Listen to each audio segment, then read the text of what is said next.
வணக்கம். அம்மா நல்லா இருக்கிறேன். நீங்க என் பிள்ளைங்கள்லாம் எல்லாரும் எப்படி இருக்கிறீங்க? இன்னைக்கு அம்மா என்ன பிள்ளைங்களுக்கு சொல்லி தரப்போறேன்னா, அம்மா என்ன வைக்க போறேன்னு பார்த்தீங்கன்னா, வெள்ளரிக்காய் கூட்டு செய்ய போறேன். வாங்க நம்ம செய்யலாமா? வாங்க. இப்போ பார்த்தீங்கன்னா 50 கிராம் கடலைப்பருப்பு, 50 கிராம் பாசிப்பருப்பு எடுத்துருக்கிறேன். இந்த சின்ன குக்கரில் இதை போட்டு கழுவி சுத்தம் பண்ணின்னு வந்துடலாம். அம்மா கழுவின்னு வந்துட்டேன்.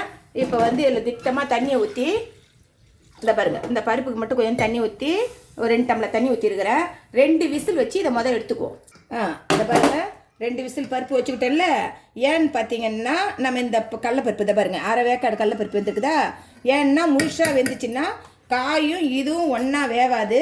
அதனால இது 2 விசில் வச்சு எடுத்து அரை வேக்காடில் எடுத்தாச்சு. இப்போ என்ன பண்ணணும், இந்த வெள்ளரிக்காய் அரிஞ்சு வச்சுருந்தீங்களா, ரொம்ப சின்னதாகவும் அறியாதீங்க, ரொம்ப பெருசாகவும் அறியாதீங்க. இந்த திட்டத்துக்கு அரிஞ்சிக்கங்க. இந்த இதை போட்டுக்குவோம், காயை போட்டுக்குவோம். ஒரு சின்ன அரை தக்காளி, ஒரு பச்சை மிளகாய், நான் ஒரு சின்னதாக 2 வெங்காயம் வெட்டி வச்சுக்கிறேன். ஒரு அரை டீஸ்பூன் இஞ்சி பூண்டு பேஸ்ட்டு போட்டுக்குங்க.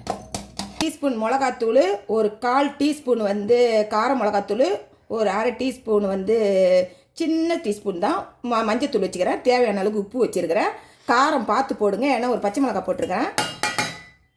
பருப்பு தண்ணி இருக்குது, ஒரு டம்ளர் தண்ணி ஊற்றிங்க. இது தேங்காய் வேறு அரைச்சி ஊற்றணும்ல, அதனால் தண்ணி திட்டமாக வச்சு இந்த காய் வேகிறதுக்கு 2 விசில் வைங்க. நம்ம ஒரு 3 டீஸ்பூனு தேங்காய் வச்சுருக்கிறேன். ஒரு 1/4 டீஸ்பூன் இருக்கும் மிளகு பாருங்கள். ஒரு அரை டீஸ்பூன் பெருஞ்சீரகம், சோம்பு சொல்லுவாங்களே, அது வச்சுருக்கிறேன். ஒரே ஒரு பூண்டு வச்சுருக்கிறேன். இதை நம்ம அரைச்சின்னு வந்துடுவோம். இதை பாருங்கள், காய் வெந்துக்கிட்டு இருக்குதா. இப்போ நம்ம தேங்காயை கொஞ்சம் குறைன்னு அரைச்சி ஊற்றிக்குவோம். இந்த பெருஞ்சீரகம் வாசனை போகிற அளவுக்கு கொதிக்கிட்டோம். தேங்காய் கொதிச்சுட்டு காய் வெந்துச்சு பாருங்கள். இப்போ தாளிச்சிக்கலாம்.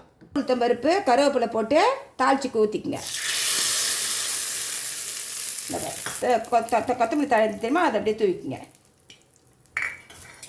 இது பாருங்கள், இந்த காய் இது சூப்பராக இருக்கும். சாதத்துக்கு, இட்லி, தோசை எல்லாத்துக்குமே இது சூப்பராக இருக்கும். இந்த வெள்ளரிக்காய் கூட்டு அம்மா வீட்டில் என்ன சமையல் பார்த்தீங்கன்னா, இந்த பாருங்கள், முருங்கைக்காய், முருங்கைக்கீரை போட்டு காரக்குழம்பு வச்சுருக்கிறேன். இதுக்கு தொட்டுக்கிறதுக்கு தான் நான் வெள்ளரிக்காய் கூட்டு வச்சுருக்கிறேன். சாதம், ரசம், சாப்பாடு சூப்பராக இருக்கும். இந்த வெள்ளரிக்காய் கூட்டு வச்சு நீங்களும் சாப்பிடுங்க. பாய்.